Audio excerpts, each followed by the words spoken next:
اعوذ باللہ من الشیطان الرجیم بسم اللہ الرحمن الرحیم الحمد للہ رب العالمین الرحمن الرحیم مالک یوم الدین ایاک نعبد و ایاک نستعین اہدنا الصراط المستقیم صراط الذین انعمت علیہم غیر المغضوب علیہم ولا الضالین آمین اللهم صل على محمد وعلى آل محمد كما صليت على إبراهيم وعلى آل إبراهيم إنك حميد مجيد اللهم بارك على محمد وعلى آل محمد كما باركت على إبراهيم وعلى آل إبراهيم إنك حميد مجيد صلى الله عليه وآله وسلم رب اشرح لي صدري ويسر لي أمري واحلل عقدة من لساني يفقهوا قولي رب زدني علما رب زدني علما رب زدني علما اللهم ربنا زدنا علما۔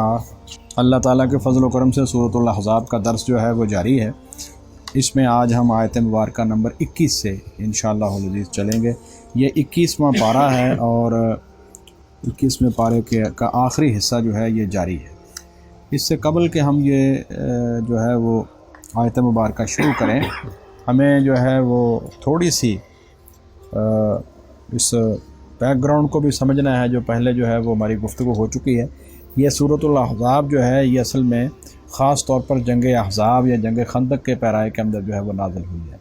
اس پیرائے میں یہ بات پہلے ہو چکی ہے کہ اللہ کے رسول صلی اللہ علیہ وآلہ وسلم اور صحابہ اکرام رضوان اللہ علیہ مجمعین جو مدینہ منورہ کے اندر اس وقت جو حالات تھے، سارے عرب کے لوگ جو ہیں وہ اکٹھے ہو کر 10,000 کا ایک عظیم لشکر بنا کر جو ہے وہ حملے کے لیے آئے ہیں۔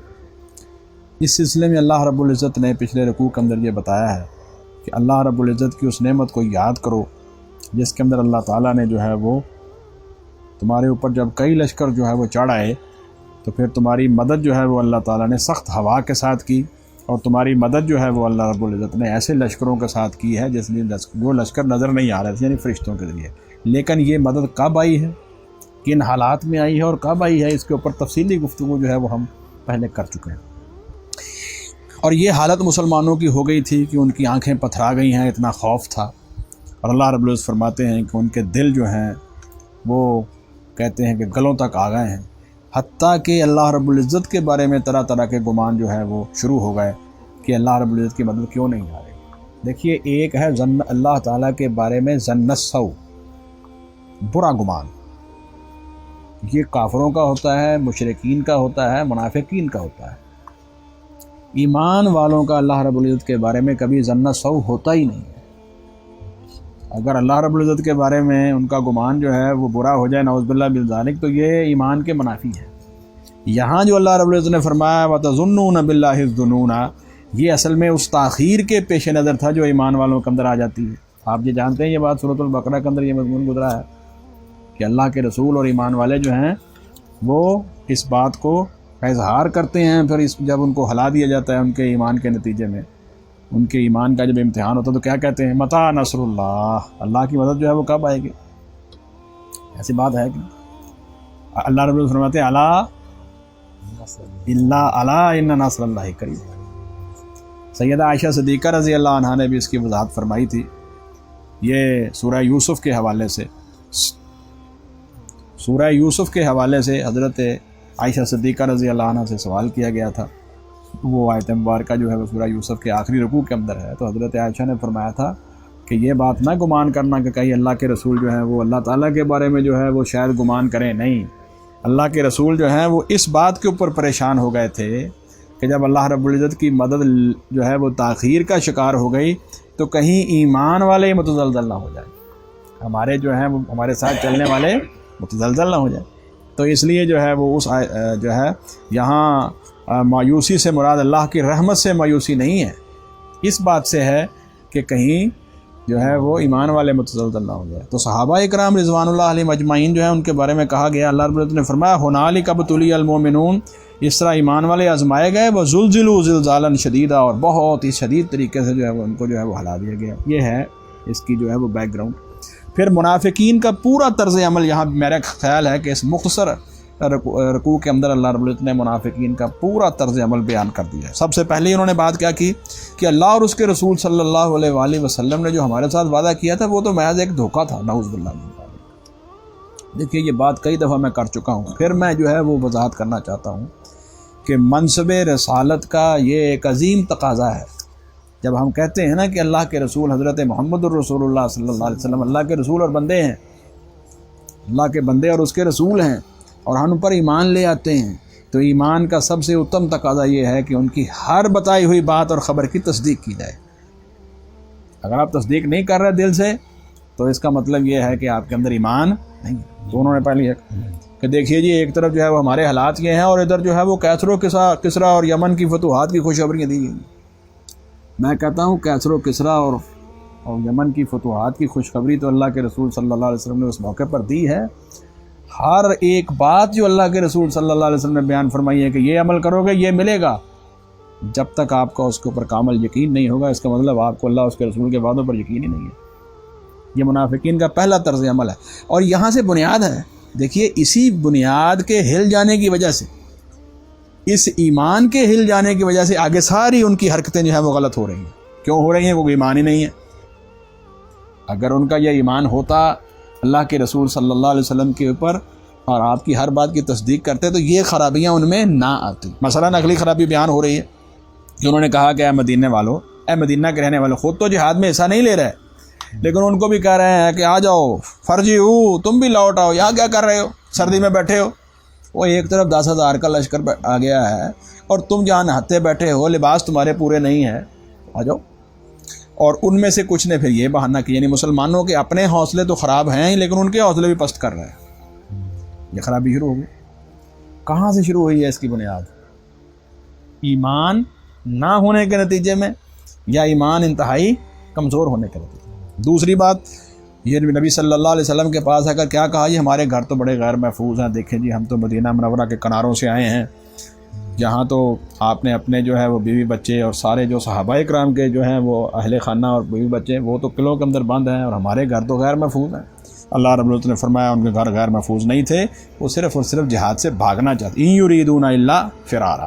اگلی خرابی فرمایا، اگلی خرابی ان کی یہ ہے کہ جب کبھی بھی جو ہے وہ ان کو آ کر اگر کفار کہیں ان کو اپنی طرف بلائیں، ان کا ایمان اتنا کمزور ہے کہ فوراً فتنہ میں پڑ جاتے ہیں، کہتے ہیں کہ ہمیں ایمان لانے کے بعد کیا حاصل ہوا ہے، نعوذ باللہ من ذالک۔ ایسا فتنہ یعنی کہ دوبارہ جو ہے یہ کفر اور شرک کی طرف مائل ہو جائیں گے، اور ان سے جو ہے وہ اپنے دنیاوی مفاد کی خاطر ان کی طرف مائل ہو جائیں گے۔ یہ بہت جلدی اس فتنے کی طرف جو ہے وہ جھک جاتے ہیں۔ اگر کہیں کفار اور مشرکین سے ان کا رابطہ ہو جائے اور وہ یہ کہیں بیشک جنگ کے دوران یا جنگ کے علاوہ، تو یہ فوراً اس طرف جو ہے وہ یہ لفظ ہے لَآتَوْهَا وَمَا تَلَبَّثُوا بِهَا إِلَّا يَسِيرًا، تو وہ اس کو ضرور اپنا لیتے اور پھر زیادہ دیر نہ کرتے، فوراً جو ہے وہ اپنے ایمان سے پلٹ جاتے۔ یہ کتنی بڑی خرابی ہے۔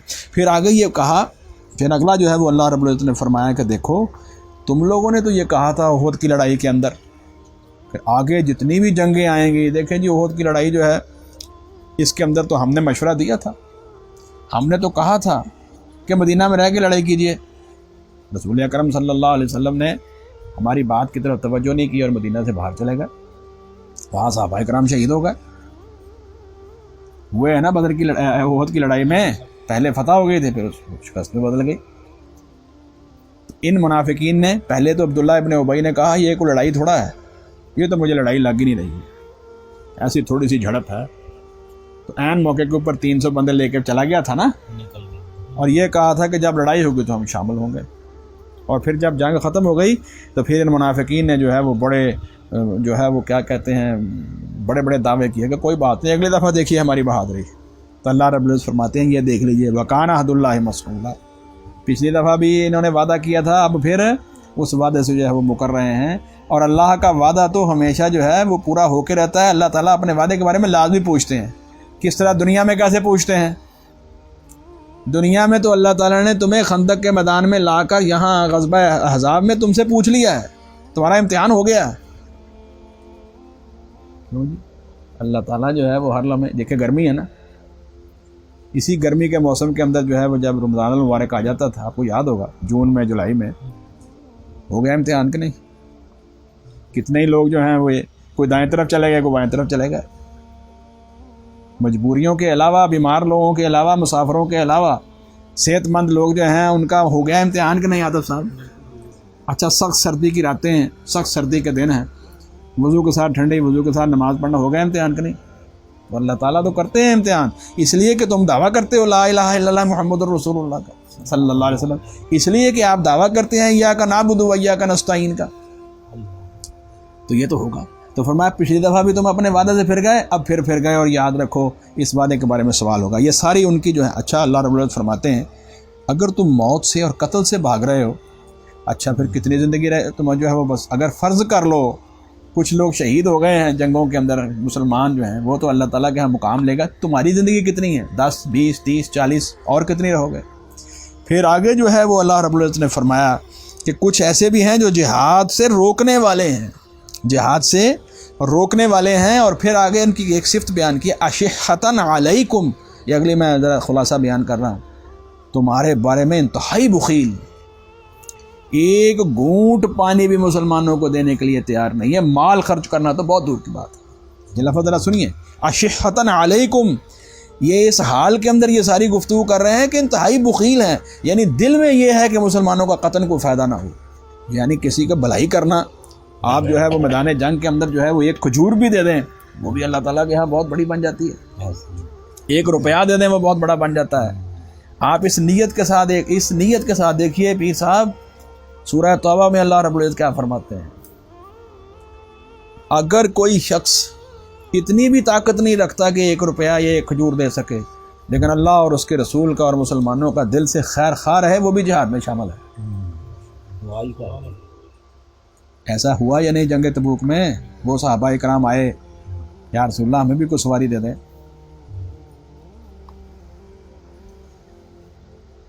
اللہ کے رسول صلی اللہ علیہ وسلم نے فرمایا میرے پاس سواری نہیں ہے۔ وہ پھر واپس ہوئے، آنکھوں سے آنسو بہہ رہے ہیں۔ اللہ کے رسول صلی اللہ علیہ وسلم جنگ تبوک سے واپسی میں فرماتے ہیں کچھ لوگ مدینہ میں بیٹھے ہیں گھروں میں، اجر تمہارے جتنا پا گئے ہیں۔ کہا یا رسول اللہ یہ اتنی سخت جنگ، اتنی گرمی، 500 میل کا سفر، ایک کھجور 24 گھنٹے میں، 18 10 بندوں کو ایک سواری، اور وہ تم آپ ہمارے ساتھ کیسے اجر میں شامل ہو گئے؟ اس لیے کہ ان کو کوئی نہ کوئی ایسا عذر تھا جس کی وجہ سے وہ پیچھے رہ گئے، لیکن ہے مخلص تھے۔ اذا نصحوا للہ ورسولہ، وہ الفاظ کیا ہیں؟ وہ اللہ اور اس کے رسول کے لیے خیر خواہ اور مخلص ہے۔ اور یہ کیسے منافقین ہیں؟ اشحۃ علیکم، تمہارے بارے میں اتنے بخیل کہ مالی طور پر تو تمہارے ساتھ تعاون کرنے کے بجائے یہ چاہتے ہیں کہ مسلمانوں کا ذرہ برابر کوئی فائدہ نہ ہو۔ پھر آگے اللہ رب العزت فرماتے ہیں جب ان کے پر کوئی خوف یا جنگ آ گئی، اب جنگ میں آ تو بیٹھے ہیں، تو اب ان کے حال یہ ہے کہ ان کی آنکھیں اس طرح ادھر ادھر گھوم رہی ہیں خوف سے، جیسے کہ کسی بندے کے اوپر موت کی غشی طاری ہو گئی ہے۔ آگے اللہ رب العزت فرماتے ہیں جب جو ہے وہ لشکر چلے جاتے ہیں جہاد، وہ جو دشمن کے، تو پھر کیا کرتے ہیں؟ سَلَكُوكُمْ بِأَلْسِنَةٍ حِدَادٍ، ذرا سنیے یہ نفاق کی صفتیں، پھر تیز تیز زبانوں سے چڑھ چڑھ کے بولتے ہیں اشحۃ علی الخیر۔ کس کے بارے میں بولتے ہیں یہ تیز تیز؟ جناب دیکھیے ہم بھی تو بیٹھے ہیں میدان میں، ہم نے بھی اپنے بیوی بچوں اور گھر بار کو چھوڑا ہے، ہم بھی تو آئے ہیں۔ اشحۃ علی الخیر، دیکھیے 2 لفظ استعمال ہوئے ہیں یہ آیت مبارکہ نمبر 19 کے اندر، اشحۃ علیکم، اشحۃ علی کا جب آگے سیکھا آ جائے تو کیا ہوگا؟ اس کا مطلب ہے دل بخیل ہونا، کسی کے نقصان کے درپے ہونا، دل سے اس کے لیے خیر خواہی نہ سوچنا۔ اور یہاں اشحۃ علی الخیر، علی خیر، یعنی اب اس کا معنی کیا ہے؟ مال کی طرف مائل ہونا، کہ بھائی مال غنیمت ہمیں زیادہ سے زیادہ حاصل ہو جائے۔ خوف کے عالم میں جب ضرورت تھی اس وقت کھڑے وہیں ہیں لیکن دل سے بھاگے ہوئے ہیں، لیکن جب مسلمانوں کو مال غنیمت حاصل ہو گیا تو پھر اپنے جو ہے وہ کارنامے بیان کرنے شروع کر دیے۔ یہ بھائی نفاق کی علامتیں ہیں، اللہ تعالیٰ ہمیں محفوظ رکھے۔ پھر آگے اللہ رب العزت فرماتے ہیں، آگے سنیے، پھر ان کی دل کی خواہش کیا ہے؟ ایمان تو ان کا فارغ ہو ہی گیا اللہ تعالیٰ کے بارے میں، جب انہوں نے یہ کہہ دیا اللہ اور اس کے رسول کا وعدہ جھوٹا تھا، نعوذ باللہ من ذالک، دھوکہ تھا سارا، ایمان تو فارغ ہو گیا، لیکن ان کی دل کی خواہش کیا ہے وہ ذرا سنیے آیت مبارکہ نمبر 20 میں فرمایا ان کی دل کی خواہش یہ ہے کہ یہ مدینہ منورہ سے نکل جائیں اور جا کے کہیں دور گاؤں وغیرہ کے اندر، مدینہ منورہ کے ارد گرد پیری فریز کے اندر جو علاقہ ہے وہاں پر جا کے بدوؤں کے ساتھ اور گاؤں والوں کے ساتھ ٹھہر جائیں، اور پھر کیا کریں، جب بھی جنگ ہو تو مسلمانوں کے بارے میں صرف اتنا پتہ کرتے رہیں کہ کیا بنا ہے، او بھائی کیا بنا ہے۔ یہ لفظ، یہ میں ان کا صرف خلاصہ آپ کے سامنے اس لیے بیان کر رہا ہوں کہ آپ کو پتہ چل جائے کہ جنگ احزاب کے اصل حالات کیا تھے۔ آپ نے جو ہے وہ پچھلے دروس کے اندر جو ہمارے لوگ جو ہیں وہ کسی وجہ سے نہیں آ سکے، تو 4000 کا لشکر تو ابو سفیان جو ہے وہ اس وقت مسلمان نہیں تھے، وہ مکہ سے لے کے پہنچ گئے ہیں، اور 6000 کا لشکر جو ہے وہ نجد سے سارے قبائل اکٹھے ہو کے آ گئے ہیں، بنو نذیر کے سردار اس میں شامل ہیں، ہاں جی، اور اندر سے بنو جو وہ کیا نام ہے اس کا، قریظہ، وہ 20 اونٹ جو ہیں وہ کر کے بیچ رہے ہیں اور اپنا وعدہ توڑ رہے ہیں، اور منافقین کی زبانیں چل رہی ہیں۔ اللہ کے رسول صلی اللہ علیہ وآلہ وسلم کے ساتھ صحیح معنوں میں لڑنے والے لوگوں کی تعداد 900 سے 1000 تک ہے، اور ویسے 3000 کی تعداد ہے، اور ان سخت سردی اتنی ہے، لباس پورے نہیں ہیں۔ صحابہ کرام رضوان اللہ مجمعین کہتے ہیں کہ ہم نے سر جو ہیں وہ اپنی اتنی تیز ہوا تھی کہ سر اپنے جو ہے وہ گھٹنوں میں دیے ہوئے تھے، کوئی چولہا چلاتے تھے چلتا نہیں تھا، ایک پتھر ہم نے باندھا ہوا ہے، اللہ کے رسول صلی اللہ علیہ وسلم نے 2 پتھر باندھے ہوئے ہیں۔ اور محمد الرسول اللہ صلی اللہ علیہ وسلم کی کیا حالت تھی وہاں پتہ ہے؟ صحابہ کہتے ہیں مٹی کے اٹھانے کی وجہ سے اللہ کے رسول صلی اللہ علیہ وسلم کی جلد نظر نہیں آ رہی تھی، اللہ کے رسول صلی اللہ علیہ وسلم کا جسم اطہر نظر نہیں آ رہا، اتنی مٹی اس کے اوپر پڑی ہوئی ہے۔ یہ آپ کی کاوش ہے، اس کے باوجود اللہ کے رسول صلی اللہ علیہ وسلم بار بار کہہ رہے ہیں اللہ اصل آخرت عائش جو ہے وہ تو آخرت کی ہے، مہاجرین اور انصار کو اللہ تو بخش دے۔ یہ ہے کیسے جو ہے وہ آپ اس کو جو ہے ان سارے حالات کے اندر میدان جنگ کے اندر کھڑے ہیں، اور صحابہ کہتے ہیں پھر ہمارے سامنے تھوڑے سے جاؤ، وہ بھی کچے پکے ہوئے، کیونکہ وہاں آگ تو لگ نہیں رہی تھی، اور اس کے اوپر ایسی چربی پگھلا کے تیل لگایا جاتا ہے جس کے اندر سے اسمیل آتی تھی، اور اس بدبو کی وجہ سے اس بو کی وجہ سے ہم اس کو اندر بھی نہیں لے جا سکتے تھے اپنے، لیکن جب 2-3 لقمے جو ہیں وہ لے کے ہم اپنا جو ہے وہ پیٹ بھر لیتے، یہ حالات تھے۔ تو ان حالات میں تو یہ جنگ ہو رہی ہے، اور پھر یہ نفسیاتی طور پر جو منافقین نے جو کیا ہے وہ علیحدہ بات ہے۔ اللہ رب العزت نے اب اس سارے پیرائے میں ہمیں ایک سبق دیا ہے، آج وہاں سے شروع کریں۔ اعوذ باللہ من الشیطان الرجیم، لقد کان لکم فی رسول اللہ اسوۃ حسنہ۔ یہ دیکھیے لفظ کانا کا مطلب ہے اللہ کے رسول صلی اللہ علیہ وسلم ہمیشہ سے ہی تمہارے لیے اسوہ حسنہ۔ جب سے اللہ کے رسول صلی اللہ علیہ وآلہ وسلم نے دین اسلام کے اوپر کام شروع کیا اور نبوت کا اعلان کیا ہے، توجہ رہے، اللہ کے رسول تمہارے لیے کیا ہیں؟ اسوہ حسنہ ہے۔ مکی زندگی کے اندر جب مسلمانوں کے اوپر جو ہے وہ اتنے سخت حالات ہوئے ہیں، کہیں آپ نے دیکھا ہے کہ اللہ کے رسول صلی اللہ علیہ وسلم ثابت قدم نہ رہے ہیں اور متزلزل ہوئے ہوں؟ نعوذ باللہ من ذالک۔ طائف میں آپ کے اوپر کیا ہوا ہے؟ وہاں متزلزل ہوئے ہیں؟ سمجھ آ رہی بات ہے؟ اسوہ حسنہ اور سنتوں کے اوپر ہم عمل کرتے ہیں۔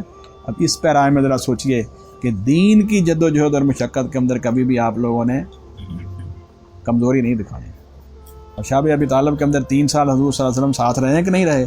نہ مکی زندگی میں آپ نے جو ہے وہ کوئی کمزوری دکھائی ہے، نہ میدان احد میں دکھائی ہے، نہ بدر میں دکھائی ہے، اور آج جنگ احزاب میں بھی تمہارے سامنے کھڑے ہیں۔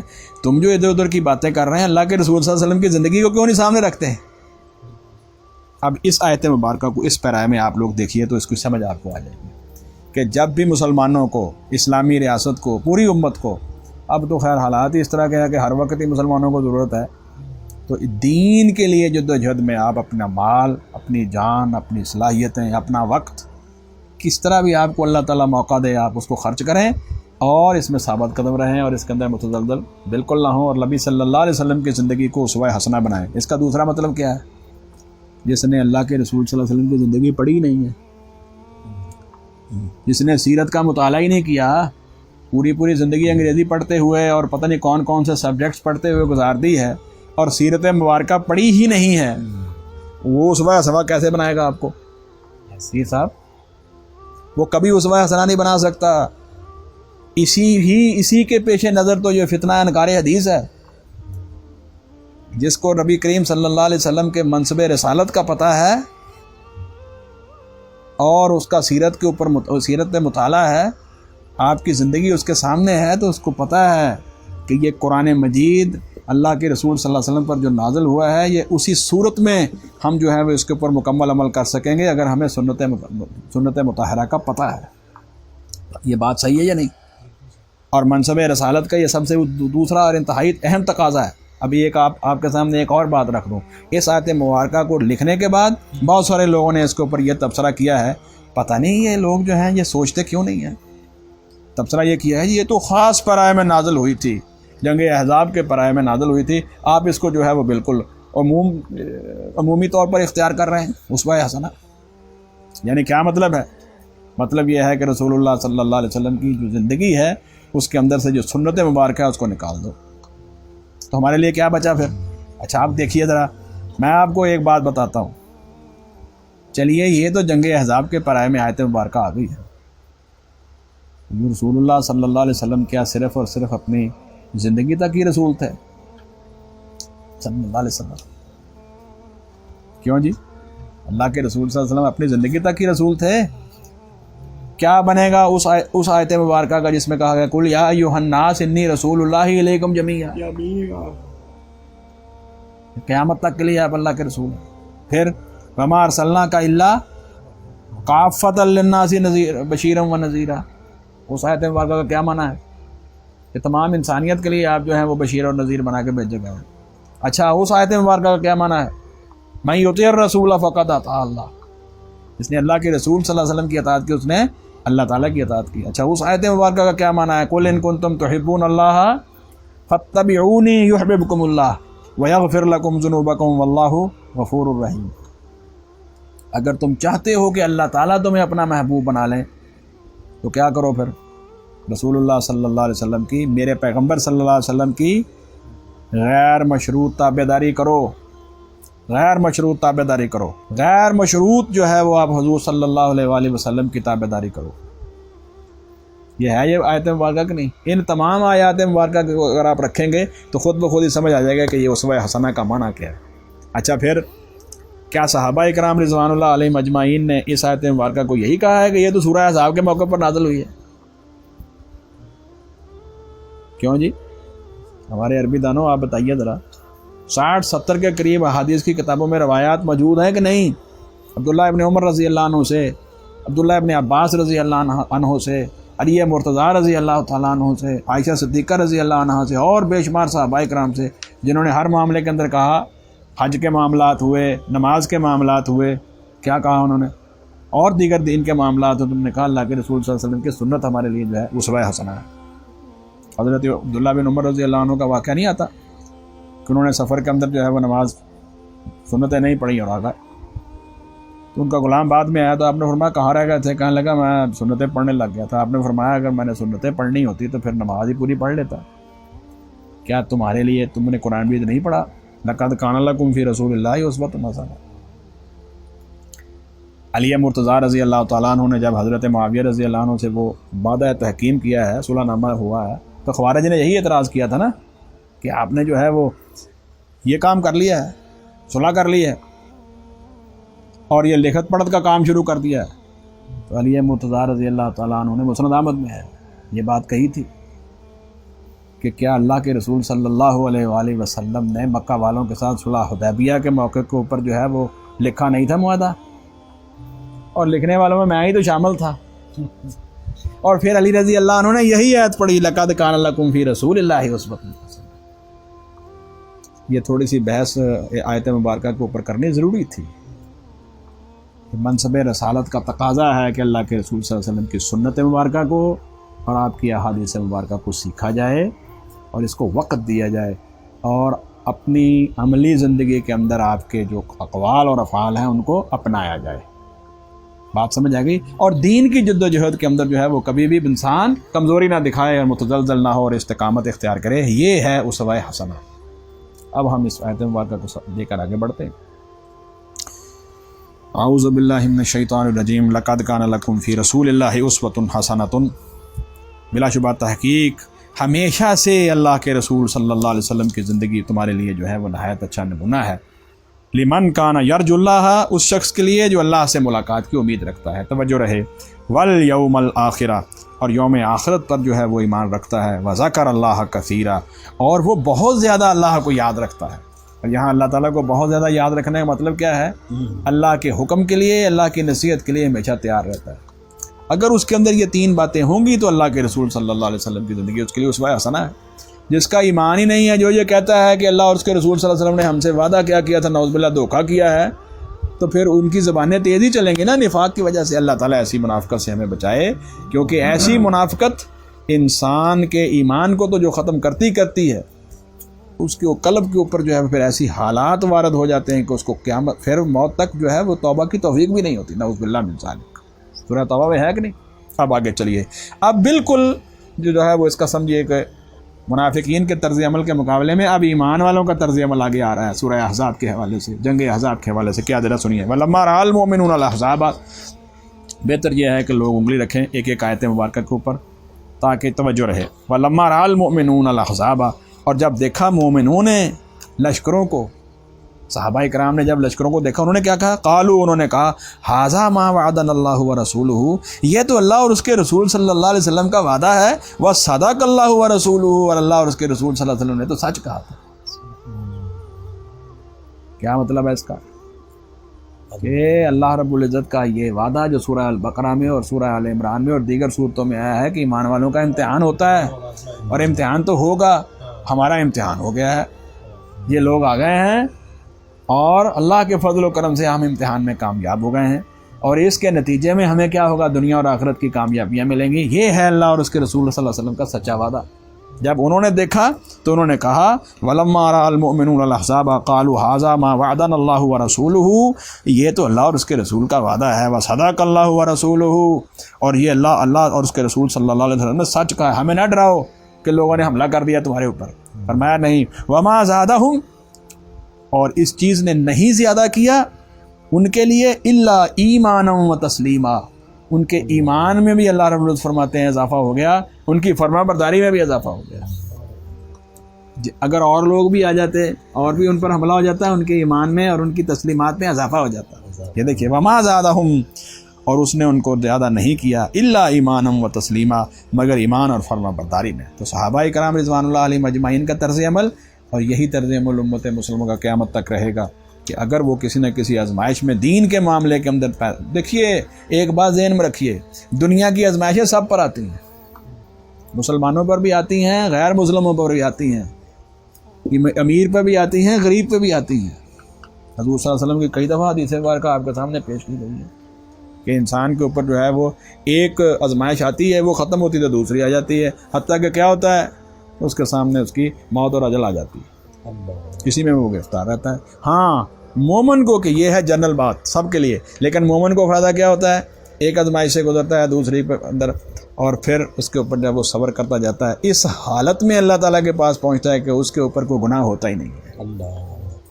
یہ تو ایمان کی آزمائش جو ہے یہ عام حالات کے اندر یہ ہر ایک کے اوپر آتی ہے، لیکن دین اسلام کے مقابلے میں اور جہاد کے اندر اگر تمہارے اوپر جو ہے وہ کوئی آزمائش آ جائے تو پھر کیا ہوگا؟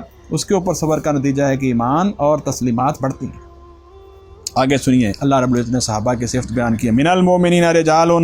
مومنوں میں سے کچھ ایسے جوان مرد ہیں صدقوا، انہوں نے سچ کر دکھایا ہے، ما عہد اللہ علیہ. دیکھیے ان کے بارے میں، منافقین کے بارے میں اللہ رب العزت نے کیا کہا کہ تم اپنے جو اللہ سے تم نے وعدہ کیا تھا تم نے تو جھوٹ بولا، وعدہ پورا نہیں کیا اس وقت بھی اور اب بھی نہیں پورا کر رہے. اور مومنین کے بارے میں اللہ رب العزت فرماتے ہیں کیا؟ ایسے جوان مرد ہیں کہ انہوں نے سچ کر دکھایا ما عہد اللہ علیہ، اس عہد کو، اس وعدے کو جو انہوں نے اللہ تعالیٰ کے ساتھ کیا تھا اس کو پورا کر دکھایا. صحابہ کرام رضوان اللہ علیہم اجمعین کہتے ہیں بدر کے اندر کچھ صحابہ شہید ہوئے، احد کے اندر انس بن نضر رضی اللہ تعالیٰ عنہ جیسے صحابہ شہید ہوئے، اور بڑے بڑے صحابہ کی مثالیں دی جا رہی ہیں، وہ بڑی گفتگو لمبی ہو جائے گی. اس سب کے لیے ہے. اللہ فرماتے ہیں جو شہید ہو گئے ہیں انہوں نے اپنا وعدہ پورا کر دیا. اچھا کچھ کیسے ہیں؟ فَمِنْهُمْ مَنْ قَضَى نَحْبَهُ. سو ان میں سے کچھ ایسے ہیں جنہوں نے اپنی نظر پوری کر دی، انہیں اللہ سے کیا ہوا وعدہ بھی پورا کر دیا، اپنی نظر بھی پوری کر دی. جی فَمِنْهُمْ مَنْ يَنْتَظِرُ. اور کچھ اس میں سے ہیں ایسے بھی جو انتظار کر رہے ہیں، ابھی منتظر ہیں. ہر صحابی یہ کہتا کہ میرا فلاں آدمی شہید ہو گیا، میرے خاندان کا فلاں آدمی شہید ہو گیا اور میں انتظار میں بیٹھا ہوں. علی مرتضیٰ رضی اللہ عنہ کہتے تھے امیر حمزہ رضی اللہ عنہ شہید ہو گئے ہیں، انہوں نے اپنی نظر پوری کر دی اور میں انتظار میں بیٹھا ہوں. وَمِنْهُمْ مَن ینتظر، اور کچھ ان میں سے ہیں وہ جو انتظار کر رہے ہیں، وما بدلوا تبدیلا، بڑی زبردست صفت ہے جو اللہ تعالیٰ نے ان کی بیان کی ہے، اور انہوں نے ذرہ برابر بھی تبدیلی نہیں کی، جو وعدہ کیا اس کو پورا کیا، ہاں جی، اور پھر اپنی اس گفتگو، جیسے ہوتا نا آدمی بعض اوقات جوش و جذبے کے اندر جو ہے وہ نام بھی لکھوا دیتا ہے، حتیٰ کہ جوش و جذبے کے اندر جو ہے وعدہ بھی کر لیتا ہے میں اتنے پیسے دے دوں گا، حتیٰ کہ جوش و جذبے کے اندر میدان جہاد میں پہنچ بھی جاتا ہے، لیکن جب حالات کے تھپیڑے پڑتے ہیں تو پھر تبدیلیاں آنی شروع ہو جاتی ہیں۔ اللہ رب فرماتے ہیں وما بدلوا تبدیلا، یہ مومنین جو ہیں انہوں نے اپنے کیے ہوئے وعدے کو بالکل تبدیل نہیں کیا، یہ ہے صفات ایمان کی، اور اللہ رب العزت اس کے بدلے میں پھر اتنا کچھ عطا کرتے ہیں، آگے ذرا سنیے۔